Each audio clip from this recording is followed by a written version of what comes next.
السلام علیکم دوستو، کیسے ہو آپ سب؟ میں ہوں عریش اور آپ ہیں اس وقت میرے چینل عریشہ ناولز پر۔ سب سے پہلے تو مجھے یہ بتاؤ کہ میں نے اپنے یوٹیوب چینل کا لوگو چینج کیا ہے، وہ آپ سب کو کیسا لگا؟ اور کیونکہ یہاں پر آپ لوگ نہ تو ڈی پی پہ کمنٹ کر سکتے ہو اور نہ ہی کور پکچر پہ، تو پھر آپ مجھے بس زبانی بتا دو کہ آپ کو کیسا لگا، کیونکہ میں نے خود ایڈیٹنگ کی ہے تو جو میں نے خود ایڈٹ کی ہے اس کی تو میں تعریف کرواؤں گی۔ تو دوستو، آج ہم ریڈ کرنے جا رہے ہیں ناول جانے عشقم کی قسط نمبر 29 ہی تھی نا یا 28 تھی؟ میرے خیال میں 28 تھی، میں نے غلطی سے نام غلط لکھ دیا ہے، چیک کر لوں۔ چلے میں بعد میں چیک کر لوں کہ آپ خود ہی جو صحیح والی ہے نا وہ اندازہ لگا لینا۔ تو چلیے ہم سٹارٹ کرتے ہیں آج کی ایپیسوڈ جانے عشقم قسط نمبر 29، تحریر عریش شاہ۔ زراور سے بات کرنے کے بعد وہ کافی فکر مند ہو گیا تھا۔ اسے سمجھ نہیں آ رہا تھا کہ وہ زراور کی مدد کے لیے کیا کرے گا۔ اگر دادا جان کو یہ بات پتہ چل گئی کہ زراور نے کسی لڑکی کے ساتھ زبردستی نکاح کر لیا ہے تو یہ بہت بڑا مسئلہ بن سکتا تھا۔ دادا جان نے جس طرح سے مقدم کو گھر سے نکال دیا تھا، اللہ نہ کرے کہ زراور کے ساتھ کچھ ایسا ہو۔ مقدم اس واقعے کے بعد اب تک دادا جان کے دل میں اپنے لیے پہلے جیسی جگہ نہیں بنا پایا تھا، بلکہ اب تو حالات ایسے تھے کہ دادا جان اس کا چہرہ دیکھتے ہی منہ پھیر لیتے تھے۔ دادا جان کی نفرت نے مقدم کے لیے تو دادا جان کی نفرت اس نے مقدم کے لیے تو برداشت کر لی تھی، لیکن شاید زراور کے لیے برداشت نہ کر پاتا۔ مقدم بے شک اس کا سگا بھائی تھا، اس کا خونی رشتہ تھا مقدم کے ساتھ، لیکن اس کے باوجود بھی جو جگہ زراور اس کے دل میں رکھتا تھا مقدم آج تک نہیں بنا پایا تھا۔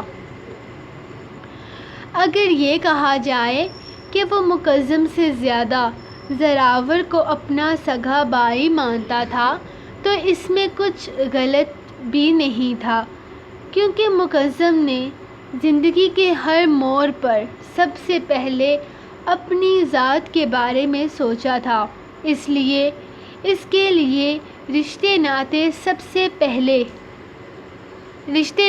سے پہلے اپنی ذات اہم تھی۔ لیکن زراور ایسا نہیں تھا۔ زراور کی اور اس کی سوچ بہت ملتی تھی۔ وہ سب سے پہلے اپنے چاہنے والوں کی بھلائی سوچتے تھے۔ مقدم نے سب سے پہلے اپنا سوچا، ہمیشہ اس نے اپنی ذات کو اہمیت دی، باقی دنیا جائے بھاڑ میں، اسے کسی کی کوئی پرواہ نہ تھی۔ اس کی اسی مطلبی طبیعت کی وجہ سے عنایا اور شناور کی زندگی بری طرح سے متاثر ہوئی تھی۔ اب حالات ایسے تھے، شناور حویلی کی شکل تک دیکھنا نہیں چاہتا تھا، اور وہ معصوم سی لڑکی عنایا شناور کے نام پر اسی حویلی میں تھی۔ جو غلطی مقدم نے کی تھی وہی غلطی آج زراور بھی کر چکا تھا۔ ہاں، دونوں کا انداز الگ تھا، دونوں کی کہانی الگ تھی، لیکن اس کا نتیجہ ایک ہی تھا۔ یقیناً دادا جان زراور کے نکاح کے بارے میں جان کر اسے جائیداد سے آگ کر دیتے، یا پھر شاید زندگی میں کبھی بھی اس کی شکل دیکھنے کے روادار نہ ہوتے۔ بے شک زراور نے محبت کی تھی، اور محبت غلط نہیں ہے، لیکن محبت کو حاصل کرنے کا جو طریقہ بہت غلط تھا۔ وہ اپنی ہی سوچوں میں بری طرح سے الجھا ہوا تھا، جب اچانک اپنے سینے پر اسے ہلکا سا بوجھ محسوس ہوا۔ وہ کروٹ لیتے ہوئے اس کے گرد اپنی باہوں کا حصار بناتے اس کے سینے پر اپنا سر رکھ چکی تھی۔ اس احساس نے جیسے ہر طرح کی سوچ کو بہت پیچھے کر دیا تھا۔ وہ اپنی ہر سوچ کو نظر انداز کرتا اس کے سیاہ گھنے بالوں کو دیکھنے لگا، کیونکہ وہ جس انداز میں اس کے سینے پر سر رکھے ہوئے تھی، اس کا چہرہ نیچے کی جانب تھا۔ وہ صرف اس کا سر ہی دیکھ پا رہا تھا، لیکن اس کی اتنی سی حرکت ہی مقرر شاہ کے لبوں پر گہرا تبسم بکھیر گئی تھی۔ واہ محترمہ، پاس آ کر دل بھی درکاتی ہو اور پھر کہتی ہو مجھ سے دور رہو، انسان ہو جانا فرشتہ نہیں۔ اس کے دل نے سرگوشی کی تھی اور اگلے ہی لمحے وہ کروٹ لیتا ہوا اسے تکیے پر گراتا اس کے دونوں ہاتھوں کو مضبوطی سے اپنی مٹھی میں قید کر چکا تھا۔ اور اب منزل یہ تھا کہ وہ حیرت سے آنکھیں کھولے اپنے پہ جھکے اس آدمی کو دیکھ رہی تھی جو مکمل طور پر اسے قید کیے ہوئے تھا۔ ہم نے کی تھی کوشش تم سے دور رہ کر وعدہ وفا کرنے کی، تم نے پاس آ کر ساز دل چھیڑا ہے، اب تو جانا سزا کے مستحق ہوئے تم۔ وہ مسکرا کر کہتا اس کے لبوں پر جھکا تھا، اور وہ جو کب سے سانسیں روکے خود پر جھکے اس آدمی کو دیکھ رہی تھی، اس کی جسارت پر بلبلا اٹھی۔ وہ اسے خود سے دور کرنے کی خاطر پہلے اپنے ہاتھ چھڑوانے کی ناکام کوشش کرنے لگی، لیکن جب اس کے ہونٹوں کو بخش کر وہ اس کی گردن پر جھکا، اس کے ہاتھ خود بخود اس کے ہاتھوں سے آزاد ہو گئے۔ اس نے بے ساختہ اس کے سینے پر ہاتھ رکھ کر اسے خود سے دور کرنے کی کوشش کی تھی، لیکن اس شخص کو خود سے دور کرنا تو جیسے اس کے لیے ناممکن تھا۔ وہ جتنا اسے خود سے دور کرنے کی کوشش کر رہی تھی، وہ اتنا ہی اس کے پاس، بہت پاس آتا جا رہا تھا۔ اتنا پاس کہ وہ جب خود اسے بخش کر پیچھے ہٹا تو اپنے اندر سے اسے اس شخص کی خوشبو محسوس ہونے لگی۔ آپ بس جا کر پانی پی لو، ورنہ مجھ پر تو قتل کا الزام ہی لگ جائے گا کہ بیوی کو کس کر کے مار ڈالا۔ وہ اپنی قمیض ٹھیک کرتا کمرے سے نکل گیا تھا۔ اندر ایک عجیب طوفان سا اٹھا تھا، جیسے آج اگر وہ اتنی مزاحمت نہ کرتی تو وہ ہر حد پار کر جاتا۔ آج برسوں سے دبی ساری خواہشیں وہ اس پر عیاں کر دیتا۔ لیکن پھر اسے اس کا وعدہ یاد آ گیا، 1 مہینے کا وعدہ جو اس نے اس لڑکی کو شاید غلطی سے ہی دے دیا تھا۔ اسے ایسا کرنا ہی نہیں چاہیے تھا۔ کون بے وقوف مرد اپنے حق کے لیے اس طرح کا وعدہ کرتا ہے؟ اور اگر کوئی بے وقوف اس طرح کا فضول وعدہ کر ہی دیتا ہے تو اسے نبھانے کی بے وقوفی کون کرتا ہوگا؟ سید مقرر شاہ۔ اس نے خود ہی اپنے سوال کا جواب دیا تھا۔ اس کے علاوہ کون ہو سکتا تھا اتنا بے وقوف جو اس طرح کا وعدہ نبھانے کے لیے بیوی کی طرف سے رضامندی کا منتظر ہو؟ وہ اپنی پرانی باتوں پر لعنت بھیجتا باہر اپنے دوستوں کے پاس آ گیا تھا۔ ان کے ساتھ وقت گزار کر ہی وہ اپنے ذہن سے عنائش کو ہٹا سکتا تھا۔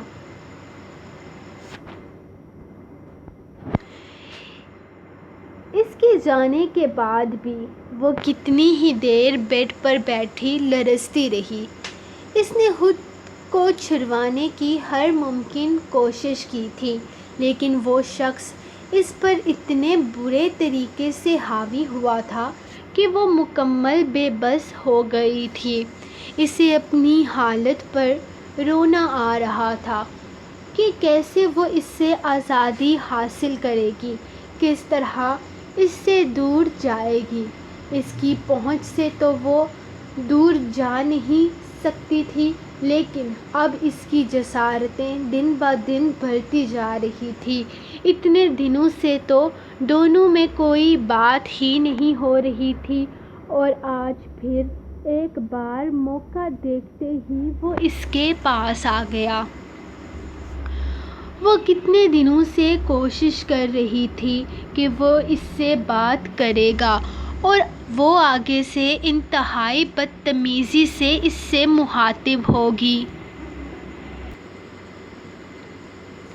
لیکن اس نے تو بات ہی نہیں کی تھی۔ اس نے تو سیدھا سیدھا وار کیا تھا اس پر۔ ابھی تک اسے اپنی گردن اور لبوں پر اس کی مونچھوں کی چبھن محسوس ہو رہی تھی، جسے رگڑ رگڑ کر وہ صاف کرنے کی کوشش کر رہی تھی۔ سید مقرر شاہ تمہارا کچھ نہ رہے، تم جہنم کی آگ میں جلو، تمہیں کبھی سکون نہ ملے۔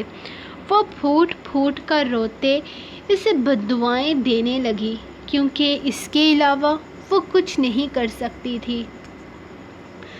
کافی دیر کے بعد جب وہ کمرے میں آیا تو اسے ویسے ہی بیڈ پر ڈرے سہمے ہوئے پایا۔ یہ اس طرح سے کیوں بیٹھی ہو؟ سب کچھ ٹھیک تو ہے نا؟ یار اب تم یہ مت کہنا کہ میرا کس تمہیں سکتے میں لے گیا ہے۔ اب میں نے کوئی اتنا بھی جان لیوا کس نہیں کیا تھا، اتنے سے پر تمہاری یہ حالت ہے۔ اگر میں پورا حق وصولنے پر آ گیا تو زندہ تو بچ جاؤ گی نا۔ دیکھو میں نے تمہیں زندہ سلامت دادا جان کے پاس لے کر جانا ہے۔ تھوڑی مضبوط بنو، اپنے آپ کو تھوڑا مضبوط کرو۔ یہ حالات نہیں چلیں گے میرے سامنے۔ میرے ساتھ کوئی مضبوط لڑکی ہی گزارا کر سکتی ہے، ایک کس پر تمہاری یہ حالت ہے، تم نے تو وفات پا جانا ہے میری قربت میں۔ خیر یہ تو اگلے ماہ کی بات ہے۔ ابھی ناشتہ بناؤ میرے لیے، یا پھر یہ سب کچھ ناشتہ نہ بنانے کا بہانہ ہے؟ اگر ایسا ہے نا تو ایک بات کان کھول کر سن لو، بیویوں کے اس طرح کے چونچلے اٹھانے والا مرد نہیں ہوں میں۔ پیار محبت اپنی جگہ، لیکن ہمارے خاندان میں ایک رواج ہے، ہمارے خاندان کی عورتیں اپنے شوہر کے سارے کام اپنے ہاتھوں سے کرتی ہیں، جیسے کھانا بنانا، کپڑے دھونا، کپڑے استری کرنا، بیڈ روم صاف کرنا۔ یہ سب کچھ میری بیوی ہونے کے ناطے تمہیں کرنا ہے، کیونکہ اب تمہاری نازک مزاجی کو دیکھتے ہوئے میں اپنے خاندان کے رواج بدل نہیں سکتا، اور نہ ہی میں ان شوہروں میں سے ہوں جو بیوی کی مدد وغیرہ کرتے ہیں۔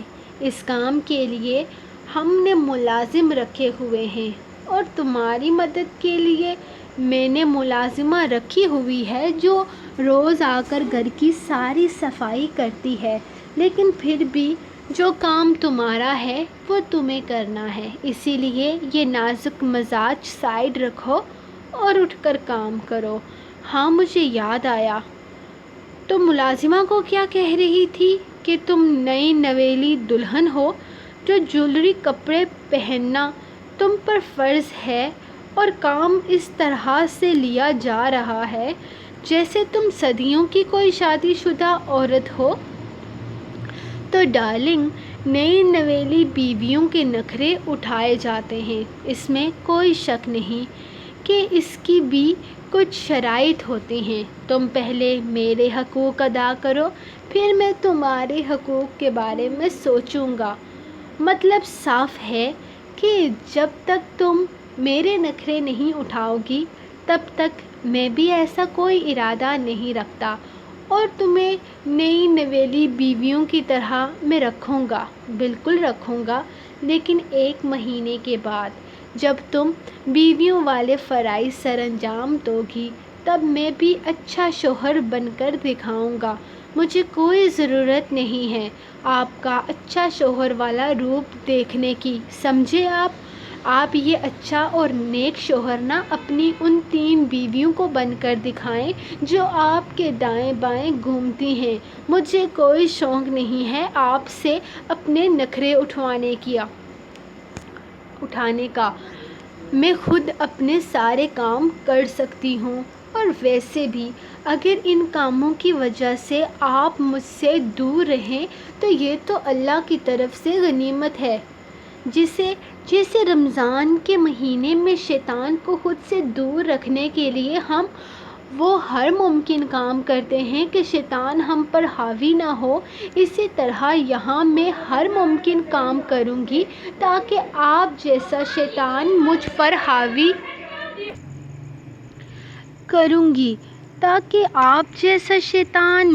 پر حاوی نہ ہو۔ وہ انتہائی درجہ بدتمیزی سے گویا ہوئی تھی، لیکن اس کی بات پر وہ غصہ ہونے کے بجائے مسکرا دیا تھا۔ ہاں ڈارلنگ، ضرور، کیوں نہیں، مجھے کوئی اعتراض نہیں، لیکن تم جانتی ہو نا، اس شیطان کے لیے رمضان کے مہینے کی لمٹ ہوتی ہے، اور اسی طرح اس شیطان کے لیے بھی بس اسی مہینے کی لمٹ ہے، آگے تم کرو نہ کرو، ہوگا وہی جو میں چاہوں گا۔ کیونکہ تمہیں میں نے صرف ایک ہی ماہ دیا ہے، جی لو آزادی سے اس 1 مہینے کو، اس کے بعد وہ ہوگا جو مقرر شاہ چاہے گا۔ ہاں لیکن اس 1 مہینے میں خود کو تھوڑا مضبوط بنا کر آنا تاکہ لڑنے میں بھی مزہ آئے۔ اب اٹھو اور جا کر ناشتہ بناؤ میرے لیے، شوہر بھوکا بیٹھا ہے اور یہ محترمہ سکتے سے ہی باہر نہیں نکل رہی۔ سخت مگر شرارتی لہجے میں کہتا وہ کمرے سے باہر نکل گیا، جبکہ وہ پیر پٹکتی فریش ہونے چلی گئی۔ اسے سمجھ نہیں آ رہا تھا کہ اتنی ساری بدتمیزی کے باوجود بھی وہ برا کیوں نہیں منا رہا، اس کی کوئی بھی بات، کوئی بھی حرکت اسے بری کیوں نہیں لگ رہی۔ 2 دن سے تو وہ اس کے لیے کھانا بھی نہیں چھوڑتی، بس اپنے لیے کھانا بناتی اور کھا کر سو جاتی۔ وہ آ کر کچھ کھاتا بھی تھا یا نہیں، عنائش کو اندازہ نہیں تھا، لیکن آج صبح ہوتے ہی اس شخص نے اپنی اوقات بہت اچھے طریقے سے دکھا دی تھی، لیکن یہ تو طے تھا کہ ہار تو وہ بھی نہیں ماننے والی۔ آج نہیں تو کل وہ اس پر پوری طرح سے یہ بات ثابت کرنے والی تھی کہ وہ ایک انتہائی بدتمیز لڑکی ہے، اور اتنی بدتمیز لڑکی کو حویلی لے جا کر وہ صرف اپنی ناک ہی کٹائے گا۔ لیکن وہ یہ سب کچھ صرف سوچ ہی پا رہی تھی، دوسری طرف مکرش کے دماغ میں کیا چل رہا تھا، اس بات کو سمجھنا اس جیسی لڑکی کے لیے بہت مشکل تھا، کیونکہ ایک 18 سال کی لڑکی کا دماغ ایک سیاستدان کے دماغ کا مقابلہ ہرگز نہیں کر سکتا تھا۔ سو گائز، یہ رہی episode. I am really sorry, میں نے بیچ سے کٹ کیا تھا کیونکہ نیچے اچانک ہی بہت سارا شور مچنے لگا تھا، بچے کاکے شاکے رونے لگے تھے، کیونکہ جیسا کہ میں نے آپ کو بتایا کہ کل سے $1 شاپ واپس اوپن ہو گئی ہے، جو کہ ہماری بلڈنگ کے نیچے ہے، اور اتنا زیادہ شور ہوتا ہے نا، پورے 12 بجے بند کی جاتی ہے، اور جب تک 12 ہو نہیں نہ جاتے تب تک یہ اتنا شور مچاتے ہیں، چھوٹے چھوٹے بچے ہوتے ہیں، عورتیں ہوتی ہیں، اور یہ ایسے ہی مطلب شور چلتا رہتا ہے۔ تو آج کی ریکارڈنگ میں نے آدھی بھائی کے روم میں بیٹھ کر کی ہے، آدھی میں نے ابو کے روم میں بیٹھ کر کی ہے، اور آدھی میں نے باہر بیٹھ کر کی ہے، یعنی کہ بہت ہی مسئلہ ہوا ہے آج کی ریکارڈنگ میں۔ پہلے جب میں صبح بیٹھ کر کرنے لگی تو اتنا زیادہ وہ گاڑیوں کا شور، دوپہر میں تو بہت زیادہ ہوتا ہے کیونکہ مین روڈ ہے یہ، تو اتنا زیادہ گاڑیوں کا شور تھا، وہ ختم ہوا ہے تو پھر میں یہاں سے اپنے برآمدے میں بیٹھ کے کرنے لگی ہوں، تو وہاں نیچے سے عورتوں کے شور کی آواز آنے لگی ہے، بچے اور عورتوں کے شور کی، تو اس کو میں نے سوچا کہ تھوڑی دیر کے بعد کروں گی، تو پھر شام کو تھوڑا شور کم ہوا، میں پھر سوچا میں کرتی ہوں، تو وہ مطلب مجھ سے بالکل کرا ہی نہیں گیا، میں نے وہ والا سارا پارٹ ڈیلیٹ کیا، اور پھر میں نے پھر ابھی میں نے بیٹھ کر کیا، لیکن اس وقت بھی بہت شور نیچے مچا ہوا ہے، لیکن دن کے مقابلے میں بہت کم ہے۔ تو آج کی جو میں نے ریکارڈنگ کی ہے نا، میں نے بہت مشکل سے کی ہے۔ تو مجھے بتائے فائنلی آج میں نے عنائش اور مکرش کا سین لکھ دیا ہے۔ میں چاہتی تھی کہ وہ نکاح والا سارا جو سیکوینس ہے وہ ختم ہو جائے، تو پھر میں عنائش اور مکرش پہ واپس آؤں، تو اسی لیے ان کی ایپیسوڈ میں زیادہ وقت لگ گیا، تو آپ کو ان دونوں کا انتظار تھوڑا زیادہ کرنا پڑا۔ باقی آپ اپنے کمنٹس اور لائک سے مجھے بتا ہی سکتے ہیں کہ ناول کیسا لگا۔ باقی کل کے ناول کے لیے کتنے ایکسائٹیڈ ہو یہ بتاؤ مجھے، کیونکہ کل صبح 9 بجے فیس بک پر میرا دوسرا ناول من عاشق قلب یار ہستم کی پہلی ایپیسوڈ انشاءاللہ پوسٹ ہوگی۔ ابھی مجھے کیونکہ میں چل رہی ہوں تو وہ میری وہ کیا بولتے ہیں اس کو، سانس تھوڑی سی پھول رہی ہے، تو اب بھی بائے بائے۔ انشاءاللہ میرے منہ میں تھوڑا درد ہے، تو ہو سکتا ہے میرا ایکسن تھوڑا بدل گیا ہو، تو وہ میرے دانت میں پتہ نہیں کیوں درد سے ہو رہی ہے۔ تو انشاءاللہ ملتے ہیں نیکسٹ ایپیسوڈ کے ساتھ کل۔ اب سے میں صبح بھی ملوں گی، شام کو بھی ملوں گی، کیونکہ صبح فیس بک پہ، رات کو یوٹیوب پہ۔ تو انشاءاللہ کل تک کے لیے اللہ حافظ، اپنی رائٹر کو دعاؤں میں یاد رکھیں، بائے بائے، اللہ حافظ۔